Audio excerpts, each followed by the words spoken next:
Chapter 1.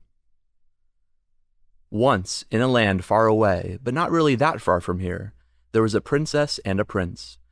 They were both heirs to the throne of Galifkadori, the land of grapes, and of grapefruits, but you'll hear more about that later.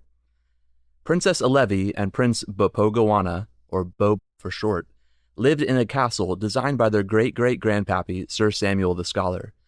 When walking alongside the castle walls outside, you could see Alevi's eyes shining with the same hue as the large granite stones that made up her sturdy home. All of the windows and doorways, in their brilliant display of light mahogany, nearly matched Beau's eyes and skin tone to a T. At the top of the royal castle, a splendid arrangement of rose onyx stones could be seen during either sun or snow for at least a mile away.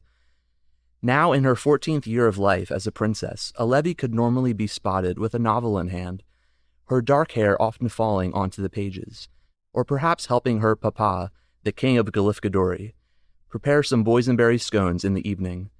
Just a year younger, and a few inches shorter, than his sister, Prince Bo was known to have the same broad smile and resolute spirit as his mum, the queen.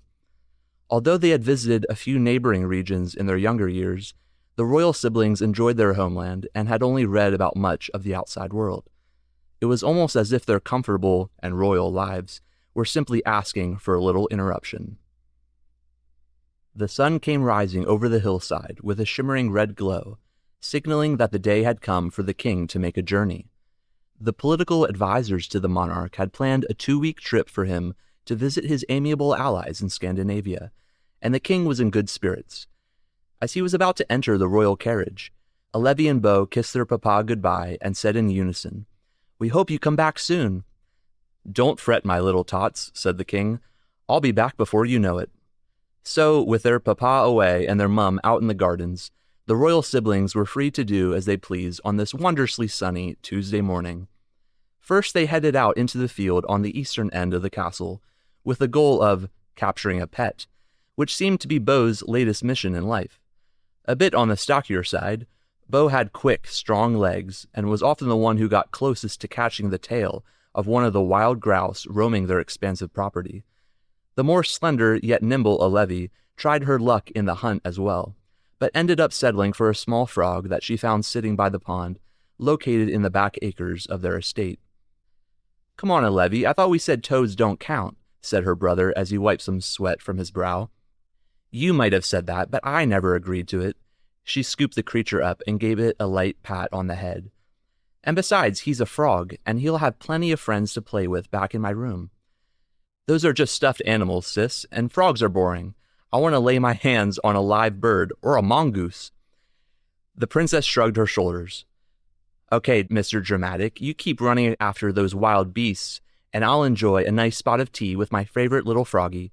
Isn't he so?" Just then, the frog leaped from her half-open hand and made a mini splash in the pond's cloudy waters. "You see," said Bo, "your pet's gone already. So much for a spot of tea." "Oh, he'll be back, don't you worry."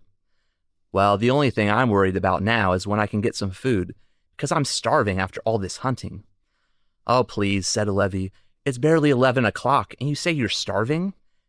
"Hey, if you don't believe me, then I'm just going to get some food myself. There should be some apricots in the north garden by now, eh?" "Yeah, but Mum said we aren't allowed in her gardens until the right time," Alevi said, making quotes with her fingers. "Fine," said Bo. "I have a better idea. I'll just go into neighbor Stu's yard and pick some grapes." "No, not neighbor Stu. That's the worst thing to do. How could it occur to you? You'll never live it through," said the princess in her natural way of spontaneously bursting into rhyme or song or occasionally rap. "Your rhyme won't change my mind. I'll be fine. It's eating time," replied the prince, persistent as ever. "Well, I'm sure not going to let you go alone," his sister said very sisterly. "We've got to stick together." "Suit yourself, sis." And they were off. Not very fast, though, for they had to make sure the queen didn't detect their subversive activities. Sneaking as best they could, Bo and Alevi crept around the back of the castle, following the shadows along the walls. They could hear their mum humming in the tulip and rosemary garden a few feet away. "We have to be extra careful," Alevi whispered. Bo replied so softly that his sis couldn't hear even the smallest bit of it. "What?" she whispered a little louder. I said, Bo whispered, you're right. Oh, okay, she whispered a little more softly. The hums coming from their mum merged beautifully with the chirps showered from above by the blue jays and chestnut-colored swallows. In a different time of year, the royal siblings might have worried about stepping on too many extra crunchy leaves underfoot, but luckily it was late springtime, and any leaves they stepped on were too verde and full of vida for them to make any obnoxious noise that might give their position away. In a few minutes they had passed their mum's gardens and finally could run again, stealthily of course, toward the formerly forbidden property of their neighbor, Stu. Neighbor Stu was a peculiar fellow. He lived in a little house that sat a few hundred meters to the west of the royal castle, but any glimpse of it was completely blocked by the thick, fat pines seemingly planted to form a live barrier between properties. The only view either of the royal siblings ever got of their neighbor's house was from the rosy onyx apex of the castle, and that was while standing on their tippy toes, too. Anyways, Stu only seemed to emerge from his home on rare occasions. The few times they were able to spot him roaming about, Princess Alevi and Prince Bo couldn't help but stare at his disheveled hair and semi-shaven face. From what they saw of him, neighbor Stu always seemed haggard and a bit cranky, but apart from that, it was unclear whether he was in his early 40s or his late 50s.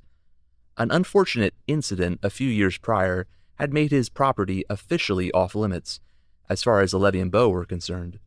Apparently, when the prince lost his sister's favorite stuffed bear, that is, he chucked it over the trees into their neighbor's yard, more problems ensued than Bo could have possibly foreseen.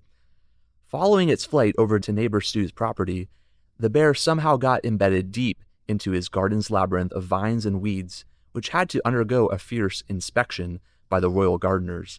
That is, they had to dig up the entire plot of earth before they found the princess's cherished toy.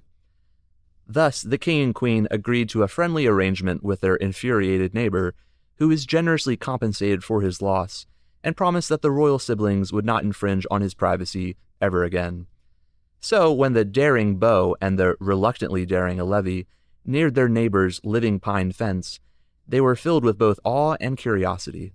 But most important of all, Bo's stomach still hadn't been filled with anything, so he was the first to get down on his hands and knees and crawl under the low-lying branches to get to the other side of the prickly pine perimeter. Alevi followed, and when both of them were back on their feet, they found themselves looking at a small hut. It was about 12 feet wide and 18 feet long. "How could anybody live in there?" Alevi said in a shout-like whisper. "I don't know, but I want to take a look inside," Bo whispered back. I'm not sure about that, Bubhogawana. Come on, sis, it's no big deal." "But Mum and Papa say not to come over here because—" Yeah, I've heard them as much as you, Alevi. I think they're just a little too timid to take a little risk. Come on, let's look inside." Temporarily forgetting his craving for grapes, Prince Bubhogawana inched his way to the side of the hut. There weren't any windows to the small wooden shack, so he figured he had only one option: open the front door. "Just wait a minute, Bo. It's probably not a good idea to do that. What if neighbor Stu is in there sleeping or something?" "Sleeping, schmeeping, I'm opening this door." Bo put his hand on the doorknob and felt that it was unlocked. "Here we go," he whispered. With a crick and a creak, the door opened and the world went black.